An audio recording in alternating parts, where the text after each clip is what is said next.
Hello and welcome back to Let's Play Trudograd with me, BringItDon. Let's pillage these two houses and speak to this merchant.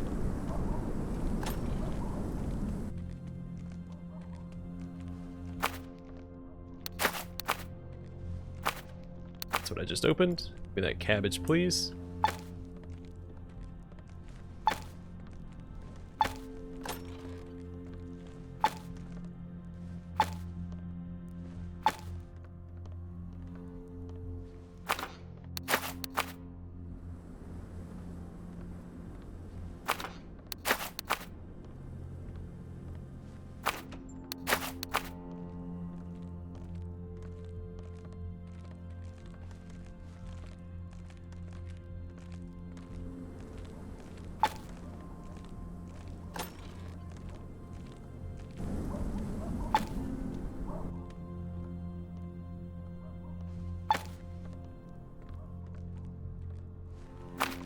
What he doesn't see can't hurt him.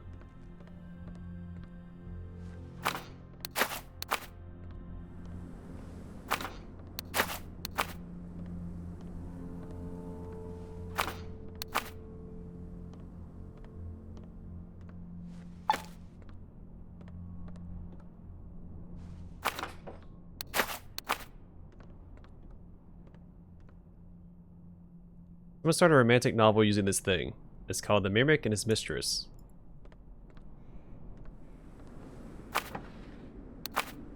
Let's talk to him.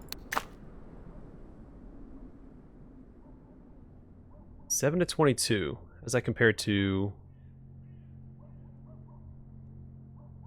Also has a chance to stun and cause panic. You know what? I want this.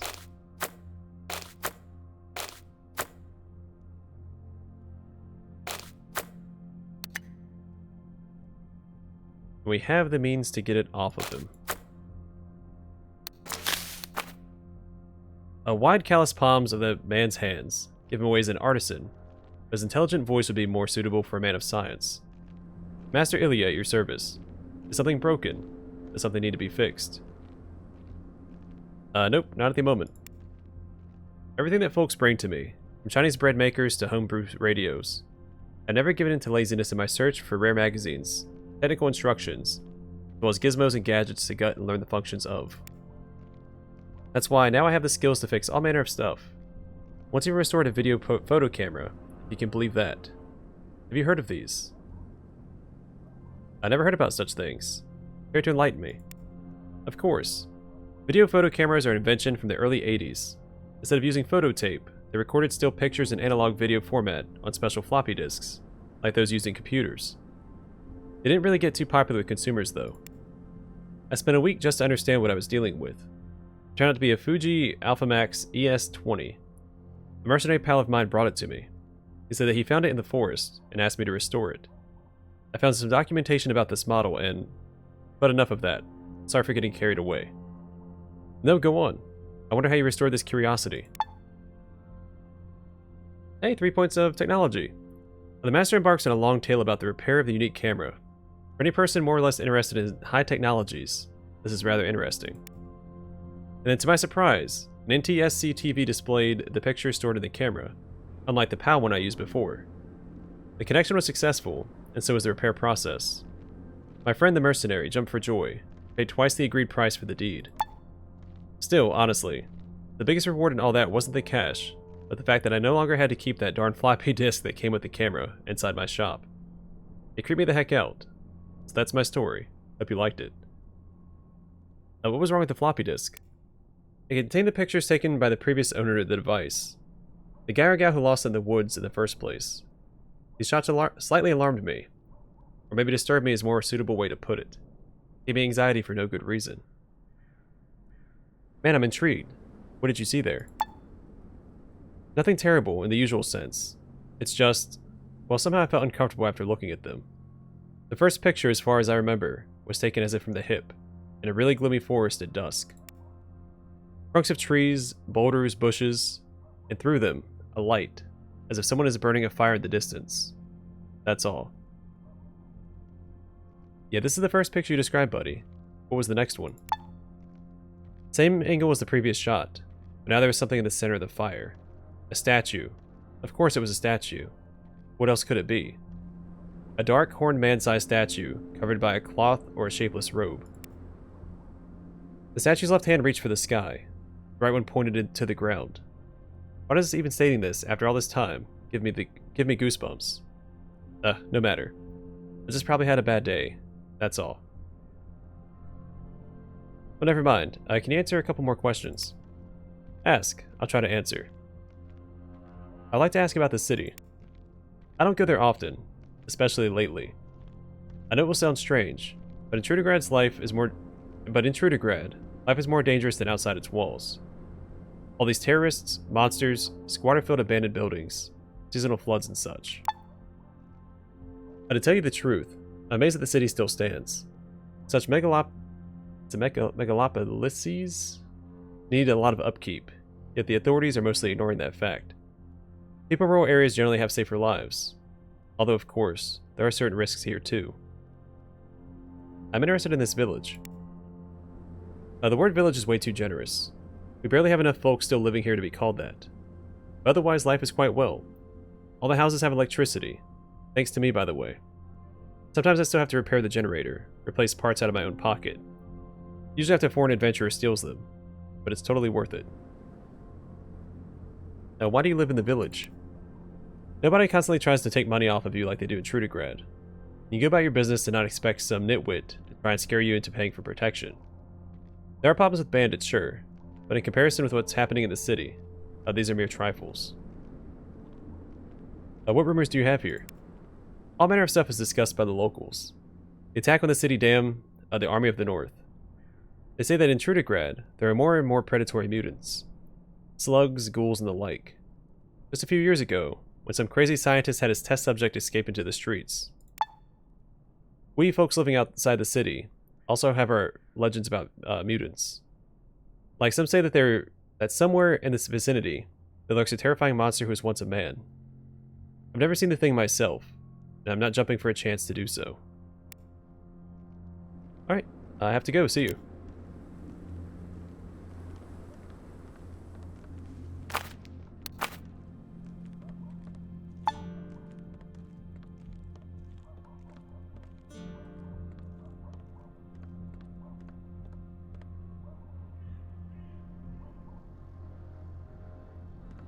Alright, we'll come back to this later.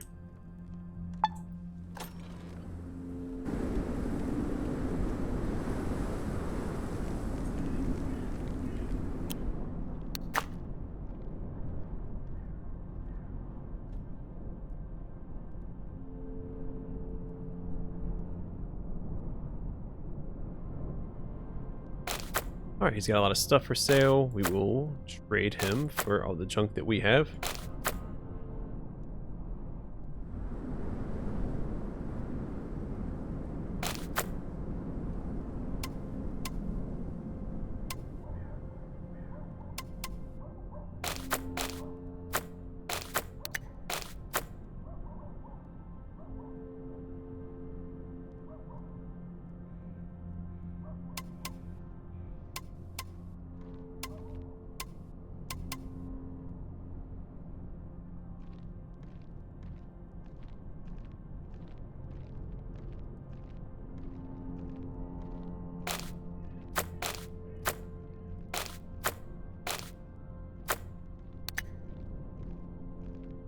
I don't see anything unique in his inventory, so we'll just take the cash for now. Alright, at first glance, the man calling you is a typical thug. Knife in his boot, bandolier across his chest, bunch of grenades on his belt, wild look in his eyes. But the supplies heaped in the wagon hint at another profession. Well met. I don't have much more time on this earth as a merchant.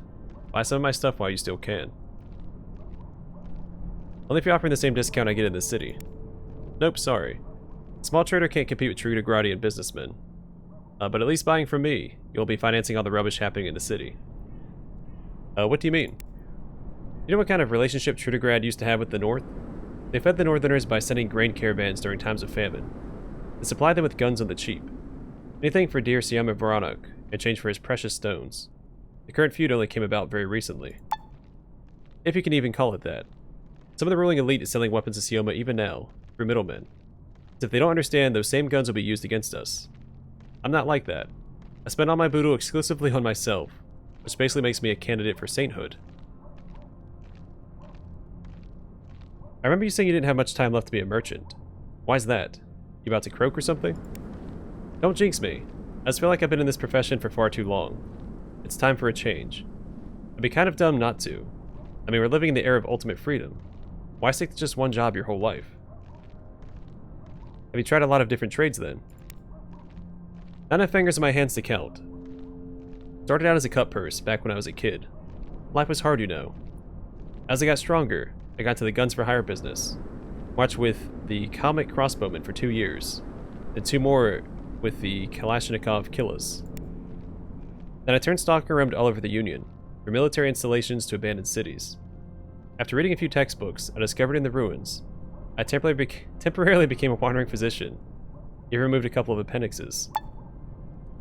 For everyone I lost, I can count 5 or even 6 satisfied patients.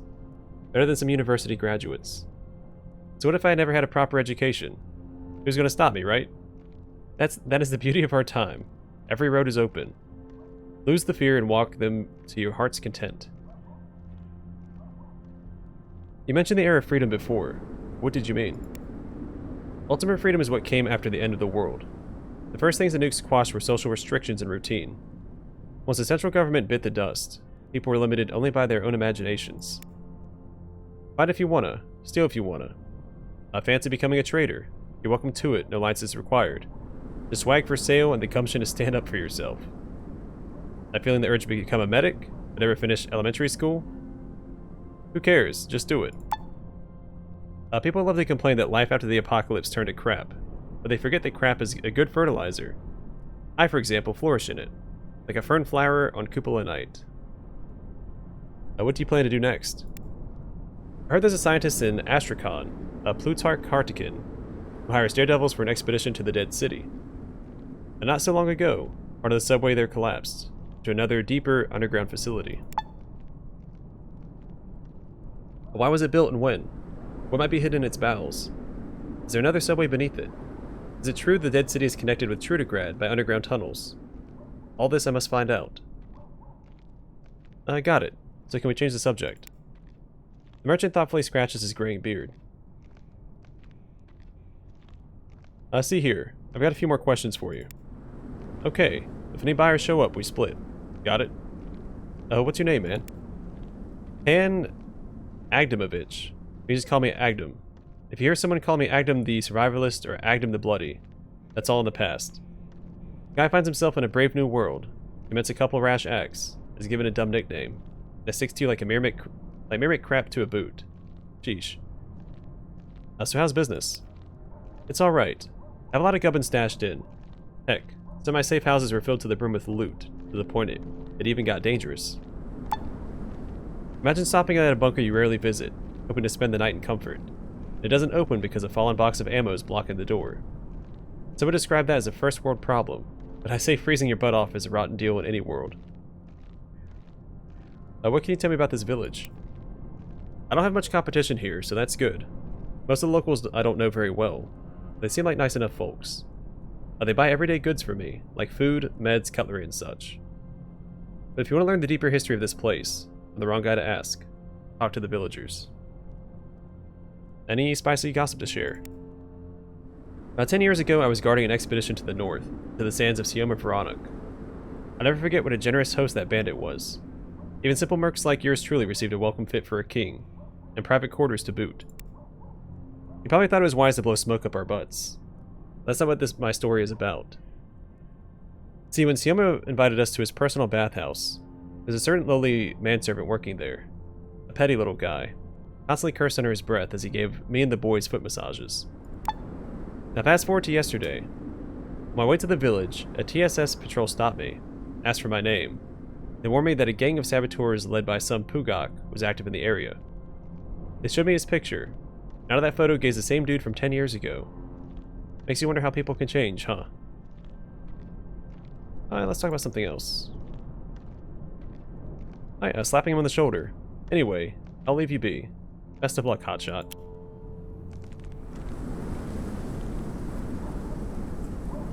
want to go back in this building here, see if that guy left that nightstand.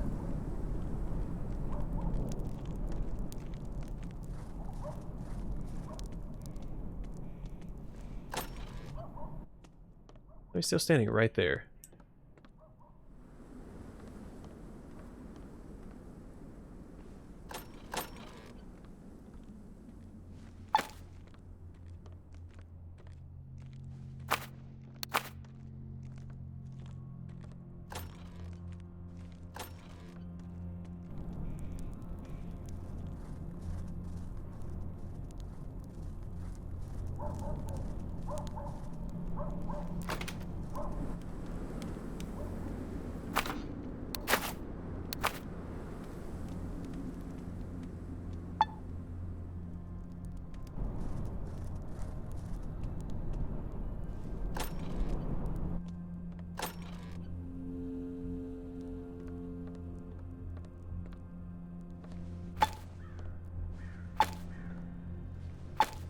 I don't see anybody in this.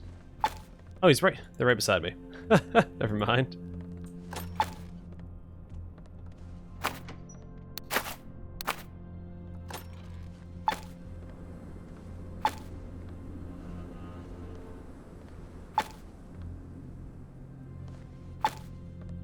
Wouldn't mind a slightly faster way to grab all this stuff off the table.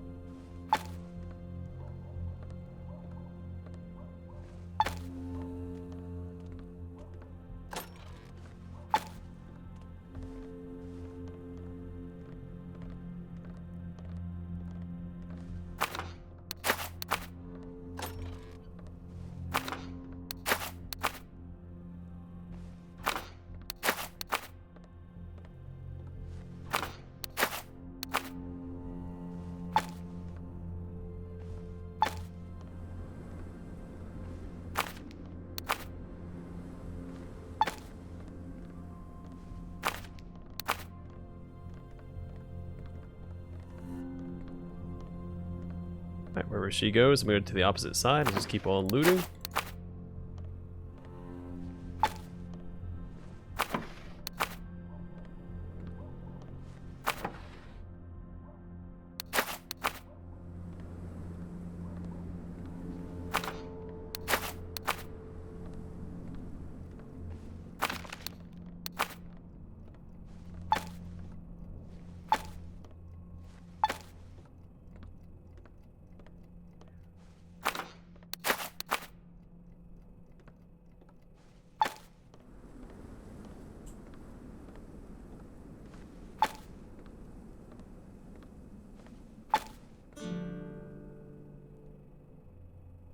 Doesn't smell like regular tobacco at all. Probably not.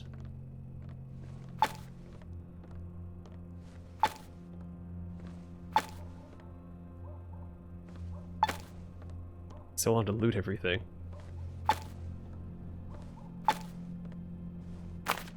Make it so if I like double click or something, I can loot everything in a certain area. Alright, let's talk to her. We are over encumbered. I have to go and talk to the merchant again here in a second. The hollow-cheeked owner of the house stares at you unblinking, as if a sworn enemy. Or as if at a sworn enemy. Given that you, as usual, entered without an invitation, there's every reason to perceive you this way. Another one. Why are you here? Why, I want to buy a house in the village. Before answering, the woman sniffs loudly. For some reason puts her hand under her jacket. Get out of here, bandit. This house is not for sale. You really want to con one of the locals. Visit my neighbor Ilya. I'm not a bandit. Why would you call me that? What else could you be? An adventurer? Just a bandit by a stupider name. I don't get it. Why are you so anxious? If you're so interested, I'm one of the bombagun card game grandmasters. And yes, I disclose this fact in violation of the rules, which stipulate that new players must ask my status directly. I try to keep it secret at first, but the stream of dummies wanting to challenge me isn't getting any smaller. And yes, that's one of the reasons why I'm a little ticked off lately. Aren't you afraid to openly admit it like that? Nope. Only played for large sums with the other grandmasters, and they're not willing to challenge me anymore. I got it. Anyway, I want to challenge you. Oh dear, another dogged contender. So who sent you? A master from the outskirts. He taught me the basics of the game. Grandmaster exhales in frustration and rolls her eyes. Yeah, I know the one you mean. Alright, let's do it then. I've got chores waiting. Alright, get the deck out. It's time to play.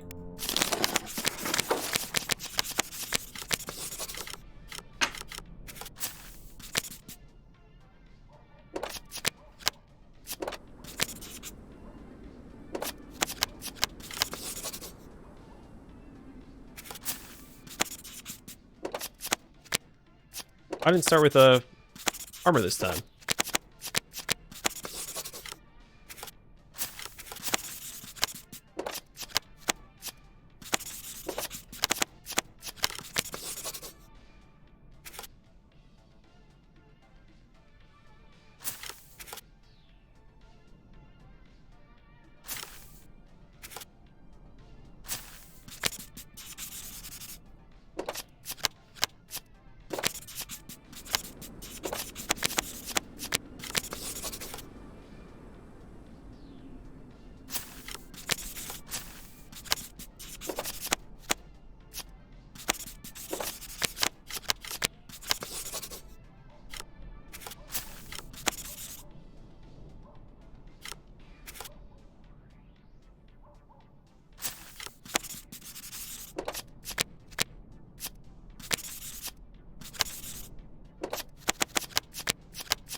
I have no idea if I'm going to win this or not.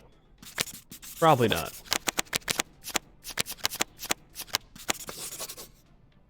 Trying my darndest, though. Play this and this.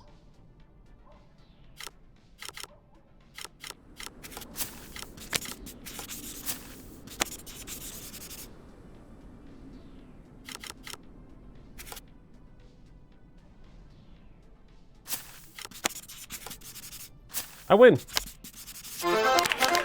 Huzzah!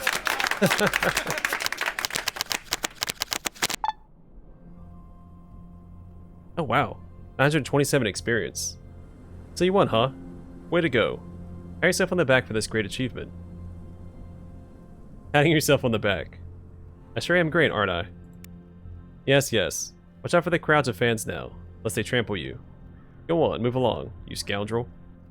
Alright then, bye. Crossing her arms, the clearly irritated woman inquires, why did you come here? I want to ask a few questions. You don't mind, do you? Never shifting her skeptical gaze from your face, the woman nods. She's willing to answer a few questions. Tell me your name.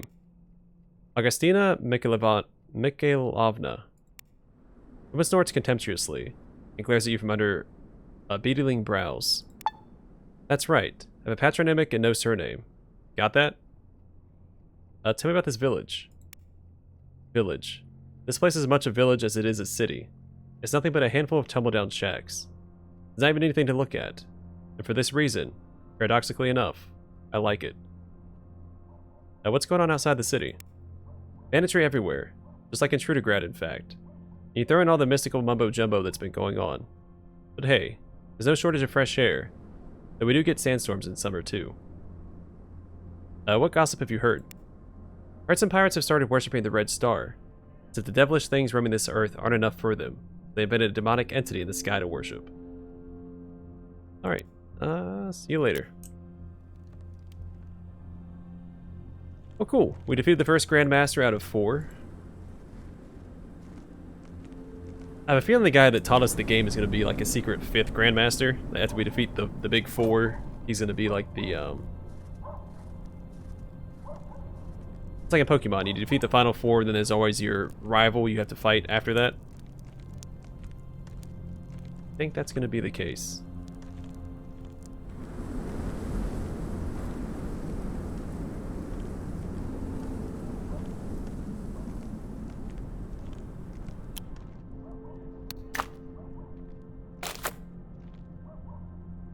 I didn't realize I picked up glasses. +1 to attention.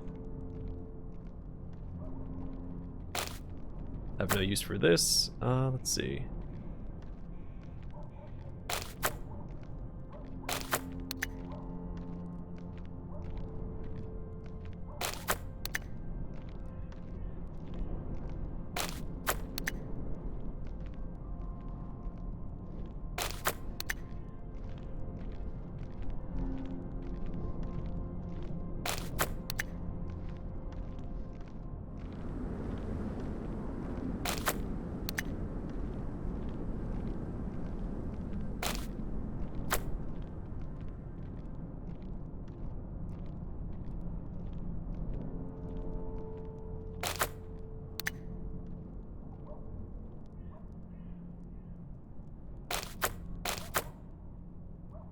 That helps a little bit.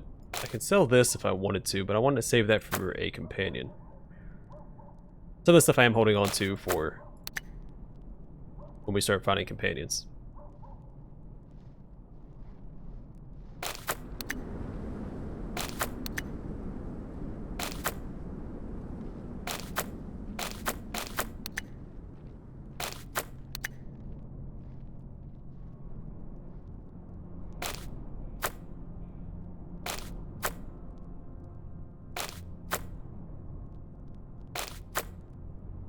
Alright, we're almost there. I guess here, we'll do this.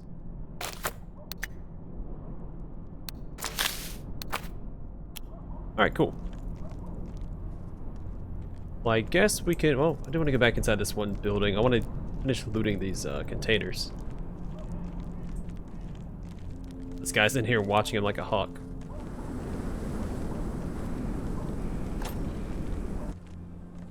Yeah, he's still standing in the same spot. I could probably equip my winter camo and loot it, but I'm not that worried about it. Let's go to the large cave.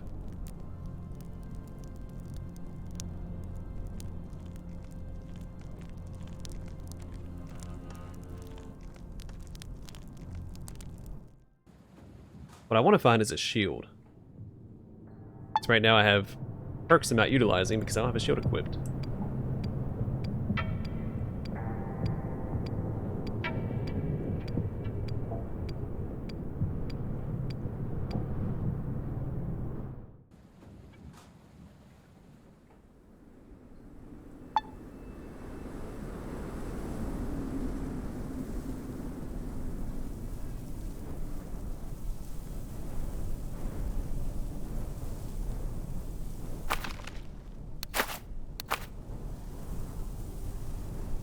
I'm not having a canteen on hand.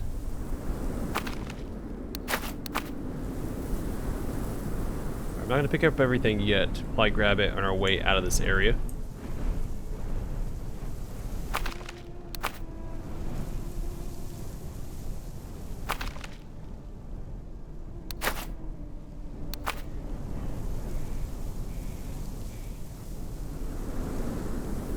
We can grab it now and just throw it down in a big pile at the entrance, so I don't forget about it.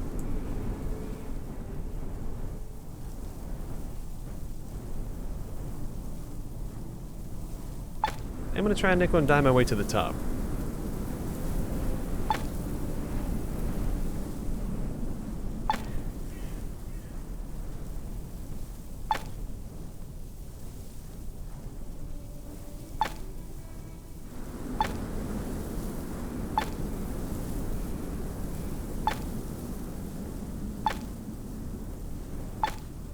Which should be a lot more lucrative, add more points into barter.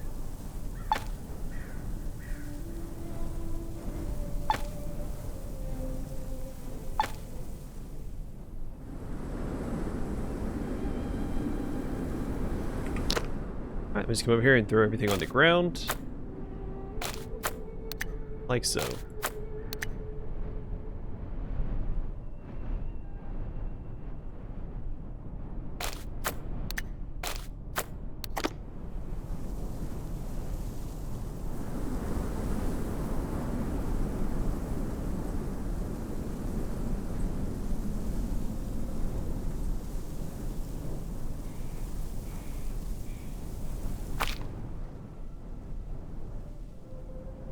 Enemy pistol magazine, and a rusty M712.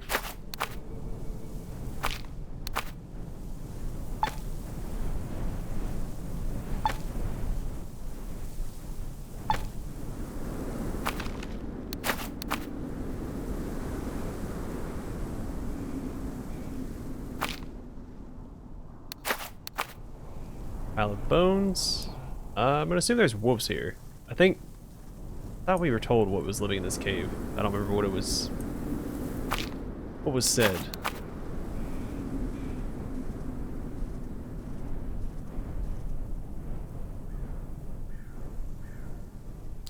There are bodies. Yeah, this is bodies attached to the tower. Maybe it's not wolves. Maybe it's something different. Maybe something a little more dangerous. Alright, I'm going to call the episode here. In the next one, we'll enter the large cave and see what's lying in wait. See what did this to these people. I know it came up in conversation. I just don't remember what we were told was living in this cave. Was it cannibals? Or bandits? There's bandits. Either way, going to call it here. Thanks for watching. Hope to see you guys in the next one.